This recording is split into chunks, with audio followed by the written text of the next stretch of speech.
Reverend Billy here. I'm sitting in a train, Amtrak. We just pulled out of Hattiesburg, Mississippi, and there's a bomb train, lots of fossil fuel on the rails next to me here. I've been working on a sermon about these recent science fiction-like disasters, Hurricane Helene and the LA fires. I'd like to try just a couple pages on you, if I might. Here we go. Something is broken between Hurricane Helene and you and me. Something's definitely fatally broken. The communication cut off between the Los Angeles fires and you and me. And how couldn't we get the message? How could we hear that communication? The earth is talking to us. How couldn't we hear? Little background, the earth is a medium. They are everywhere and all the time. Well, I say they. The earth is non-binary. Everywhere all the time, and the communicating comes through our bodies, the air, the water, the soil, and it comes through all of life. Everywhere all the time, and it is unconditional. We get to sing to the horizon, as an example. Sing to the horizon, and the horizon sings back in unlikely harmonies if it isn't scraped clean and mute by the devilish monoculture. After disaster,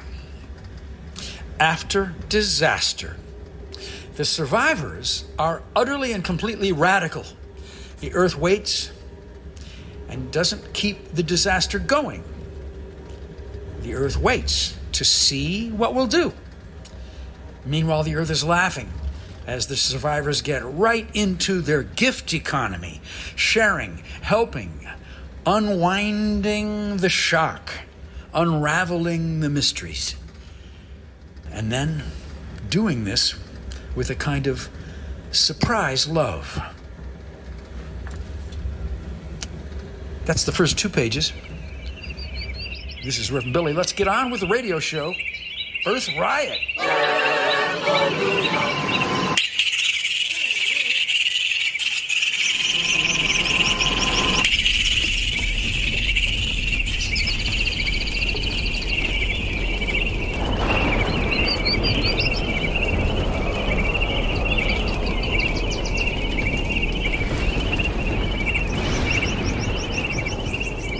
A few minutes outside Asheville, North Carolina, the small town of Swannanoa has a new community hub in one of the last places you'd expect. You guys hungry? The parking lot of a pretzel shop. 2 months of feeding the community. We're family now. We have chicken and sausage quesadilla. Christopher Smith is one of the many volunteers who come together every day to feed more than 1,000 people. Work he's been doing since just days after the storm hit in late September. Like in the beginning, we were all pretty scared. We were all desperate. And this was the place to come eat. So the whole community was here in line, talking amongst each other, sharing the pain, sharing the joy. But the pain here is still fresh. More than 40 people died in this county in the deadliest and most destructive storm in North Carolina's history. Helene's floodwaters swept away entire mountain communities, destroyed thousands of homes, and left whole neighborhoods underwater, leaving this area almost completely unrecognizable.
As an indigenous people, we look at the sun and we respect the sun. Ever since I can remember, my elder tell me, always look at the sun. Check with the sun, check with the air, check with the sky. If something happened, that means we have to go back to take care of our earth. None mean land. None mean earth. None mean planet or world.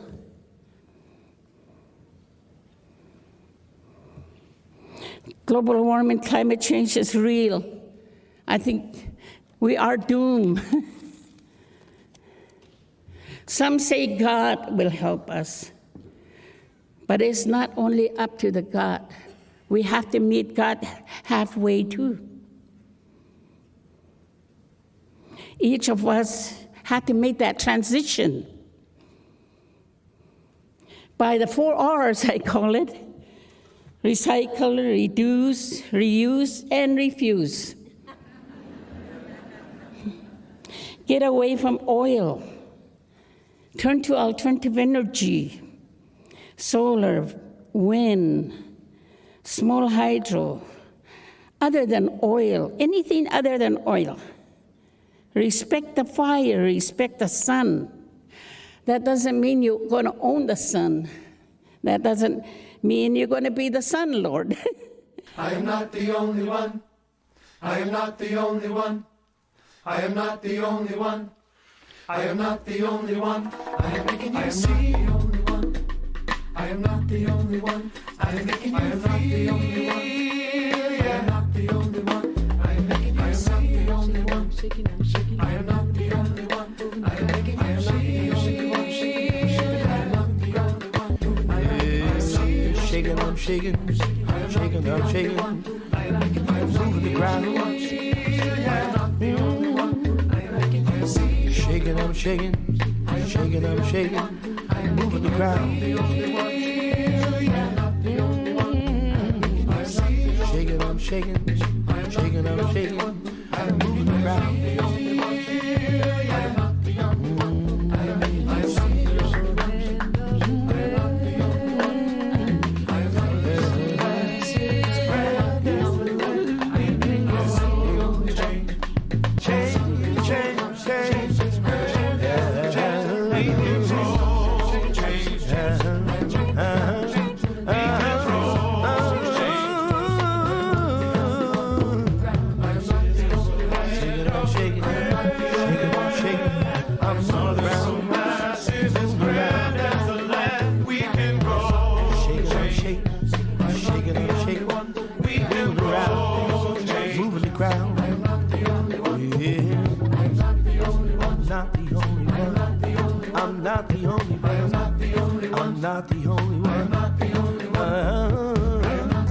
We know that many wildfire victims are feeling a real sense of despair as they face the idea of restarting their lives. But one elderly victim believes the tragedy is also an opportunity. No, I don't need all those things. Everything's going to be downsized. I don't need 2 closets full of clothes. I need 1. Her humble perspective is resonating with millions of other people after her granddaughter posted this video on social media, which quickly went viral. I'm going to be changing my life and simplifying it because I don't need all this stuff. Now she's determined to rebuild her home sustainably. But everybody who builds a new house, which we're going to have to build, over 7,000, should be making sure that everything is sustainable.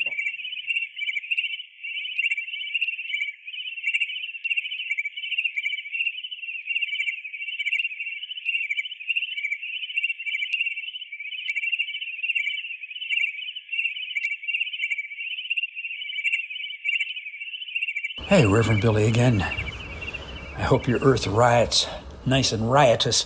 The earth has arranged for a shadow fire and echo flood, a whole life that follows what we call the disaster. The after disaster has the same intensity that the tragedy had, but within us is a powerful sorrow, a powerful love and longing and practical figuring out and a terrible fear and crazy shaking and a deep erotic connection to the earth that surprises us, and mostly just the gift economy. We're giving and giving and giving and giving, and there's no money. We're helping each other. If you take 1,000 soft microphones and throw them at a healthy neighborhood or at an ecosystem that is thriving, you will record 1,000 songs. All of living beings are singing all the time. They throw 1,000 microphones back at us. And then we take our tragedy, our disaster, and we can hear something we couldn't hear before. We hear something in the rubble. We hear something in the ashes. The songs are rising everywhere.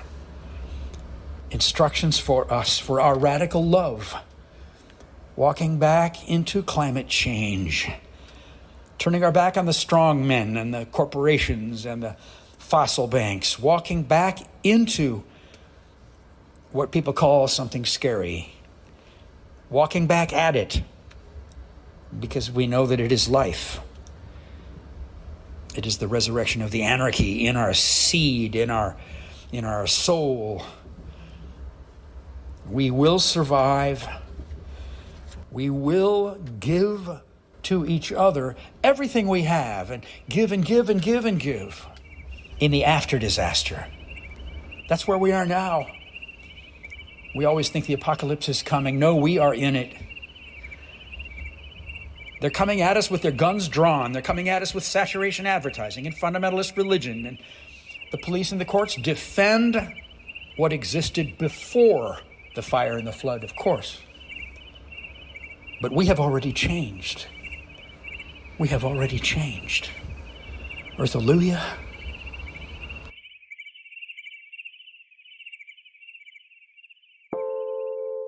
Hello, welcome to News from the Natural World. I'm Savitri D.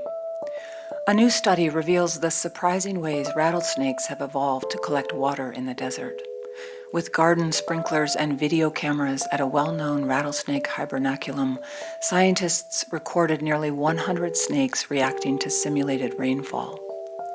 Not only did they observe snakes drinking off their own flattened bodies as well as the ground, they also saw snakes lean over and take sips off their neighbors. They also found that snakes in large aggregations were more likely to drink off other snakes than those in small clusters were. The scientists watched as some rattlesnakes shifted their coiled bodies out over ledges like a cantilever to create a horizontal rain-collecting platform across uneven ground. The snakes also sometimes tipped their entire coiled bodies forward, coaxing the water toward their mouths, as we might with a bowl of soup. Most mysteriously of all, about 12 of the snakes appeared to drink water that was landing on their heads and being channeled to their mouths through some unknown mechanism. None of this would be possible without a curious and microscopic arrangement on the rattlesnake's scales. The scales are hydrophobic enough to make water droplets bead up, but hydrophilic enough to keep them from rolling right off the reptile's scales, like rose petals after rain. In a first-of-its-kind pilot study published in Frontiers in Public Health, researchers examined the impact of radio frequency, or RF radiation, emitted by baby monitors on sleep quality. Adults who were exposed to RF radiation emitted by baby monitors over 7 nights experienced significantly reduced sleep quality compared to those who were not exposed. A quarter of the exposed adults reported sleep disruptions that qualified for clinical levels of insomnia risk. Exposure to RF radiation was also linked to statistically significant changes in EEG readings of brain activity during non-rapid eye movement sleep. A Portland State study found that anthropogenic particles, including microplastics and synthetic fibers, contaminated nearly every sample of popular seafood species tested in Oregon, raising concerns about human exposure. Researchers tested 9 species of seafood and found anthropogenic particles in 180 out of 182 samples. Synthetic fibers, primarily from clothing, made up 82% of the detected particles, with pink shrimp showing the highest contamination levels. Store-bought fish, like lingcod, had higher contamination levels than freshly caught specimens, indicating possible contamination during processing. Federal regulators have announced the ban of red dye number 3, a food coloring linked to cancer in animals, making way for its removal from foods by 2027. The FDA banned red dye number 3, citing a federal law that prohibits cancer-causing additives in humans or animals at any dose. Critics argue the additive should have been banned years ago, as it was already prohibited in cosmetics in 1990 due to cancer risks in rats. Food manufacturers have until 2027 to reformulate products, and the decision follows growing public and bipartisan pressure to address unsafe food additives. Conservationists and biologists are holding their breath as Donald Trump takes office. The southern border of the U.S. is a wildlife corridor for countless animals, some on the edge of extinction. The erection of border walls to prevent human migration also prevents the free movement of wildlife. The U.S.-Mexico border is one of the wildest and most biodiverse regions in North America. Jaguar, bears, antelope, bighorn sheep, and many other creatures are threatened by the continuation of border wall construction. Currently, there is at least 650 miles of fence along the border. The total length of the continental border is 1,954 miles. From the Gulf of Mexico, it follows the course of the Rio Grande to the border crossing at Ciudad Juarez, Chihuahua, and El Paso, Texas. China has revealed plans to build a gigantic power station in space. They are comparing the project to building the Three Gorges Dam, only 22,370 miles above the Earth. Though we have greatly improved on solar power in the last few decades, they said, there is one ambitious way we could potentially give it a real boost: moving the solar panels slightly closer to the sun. Do scientists believe in extraterrestrial life? 4 surveys regarding the likely existence of basic, complex, and intelligent life were conducted in 2024. Researchers sent emails to astrobiologists, as well as to scientists in other areas, including biologists and physicists. In total, 521 astrobiologists responded, and 534 non-astrobiologists responded. The results reveal that 86.6% of the surveyed astrobiologists responded either agree or strongly agree that it's likely that extraterrestrial life exists somewhere in the universe. Among astrobiologists, there appears to be a solid consensus that extraterrestrial life of some form exists somewhere out there. Scientists who weren't astrobiologists essentially concurred, with an overall agreement score of 88.4%.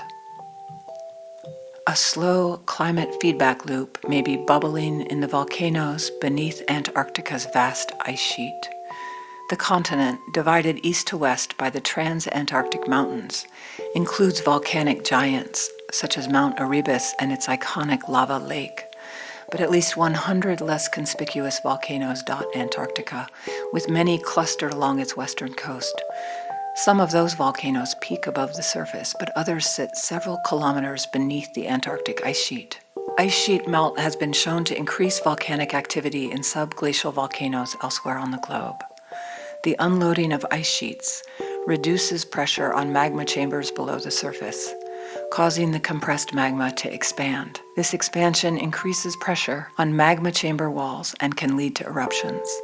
Some magma chambers also hold copious amounts of volatile gases, which are normally dissolved into the magma. As the magma cools and when overburden pressure reduces, those gases rush out of solution like carbonation out of a newly opened bottle of soda.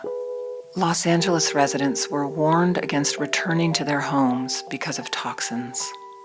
According to the EPA, at least 85,000 different synthetic chemicals are used daily in common household products, including clothing, packaging, carpets, computers, and paint. The biggest concerns during a fire are highly toxic chemicals like dioxins, polychlorinated biphenyls, and asbestos, all known carcinogens. One major source of dioxins is plastic material containing chlorine, such as polyvinyl chloride or PVC, flooring in kitchens, vinyl siding on houses, and PVC piping that moves drinking water. Fire-related pollution puts children, pregnant women, the elderly, and firefighters at particularly high risk.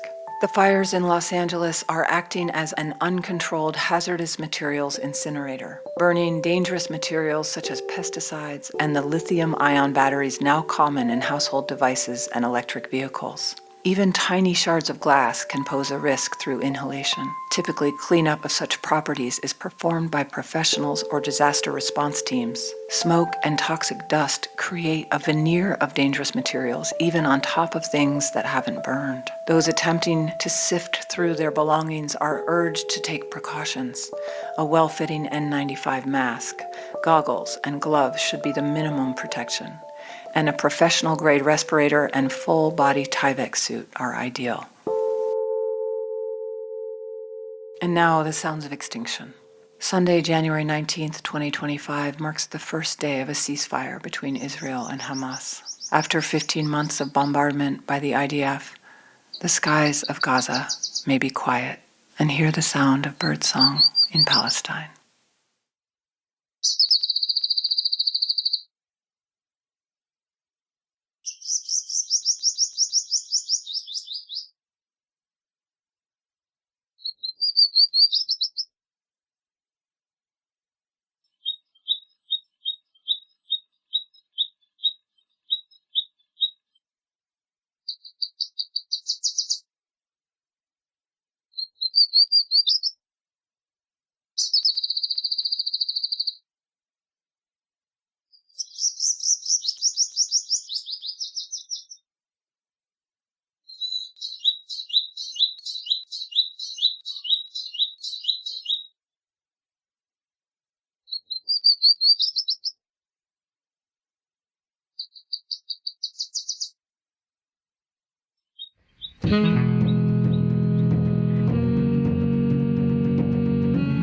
Riots raged yesterday as thousands of tree people crossed the Hudson, establishing beachheads along the West Side Highway, planting trees and then disappearing into the Greenwich Village area, apparently taken in by sympathetic local residents. Police are trying to keep the so-called earthers from reaching the crowds of animal humans. Animal humans are occupying the Great Meadow in Central Park as I speak. Bird people were observed by police landing in the Bronx and west from the Far Rockaways in Brooklyn. Now, the mayor has asked the administration in Washington to declare earthers as terrorists. They want them to say that parents need to keep their children home. Bird and fish and trees should not be invited into our homes. The tornado storms that have hovered over New Jersey in recent years seem to have given the fish people cover. They seized Liberty Island and Ellis Island late last night. The Coast Guard tells us they're having difficulties in approaching the landmarks with their landing vehicles. Now, the refineries on the outskirts of Newark have not been online since a three-pronged attack by bird, fish, and forest people in early April. A reporter invited to tour the facilities found the oil storage tanks covered with rare vines. Experiments in oil reclamation use fossil fuel-eating bacteria. The old power plants are surrounded by armed police. However, the police are in turn surrounded by more citizens, some of them in the illegal nature costumes. Now, they were once considered earthers, were once considered an eccentric fringe element in the environmental movement. The earthers' flocks in schools and moving forests briefly seized control of London last month, forcing biosystems over human social systems. This is not a new idea, not a new. Social observers trace influences to Alfred Hitchcock's The Birds and to Edward Abbey's The Monkey Wrench Gang. The problem, officials insist, is the infiltration now of the teachers' union. All biology teachers in high schools are now held in the famous rubber rooms in the school buildings. Natural scientists in the universities are also reporting detentions and interrogations. The Audubon Society and the Natural Resources Defense Council insist that they've never talked to the Earthers, never. Bird people were, however, photographed on the roof of the Audubon Society's headquarters in downtown New York. And here we are, Reverend Billy, ready to say goodbye. Bless us, O Earth, with your disasters. Teach us with them. If we change enough, maybe we can reduce their intensity and increase our intensity. Well, I'm on the Crescent train between New Orleans and Atlanta, and I'm phoning in my part of the show to Savitri, our director, and as you know, the Earth reporter, and Jason Candler, our editor up in Harlem. Savitri's in Brooklyn. I want to thank all the life that rises up into these shows. Can you feel the ecosystems behind the music and the words? Yes. All the lightning bolts and cicadas and wolves howling. Neil Young and Chrome Hearts. Thank you for your new single, Big Change. Sarah James, Athabascan's activist from Arctic Village, Alaska. Thank you for your wise words. Stop Shopping Choir. Oh, such an honor to be in this community. One of our people, Ravi Ragbir, was pardoned today by the president. He will be able to stay in the United States with his love, Amy. Well, everybody, this has been a wonderful half hour. If you're coming to New York, look us up on the website, revbilly.com, and come to our Earth service. Earth-alleluia.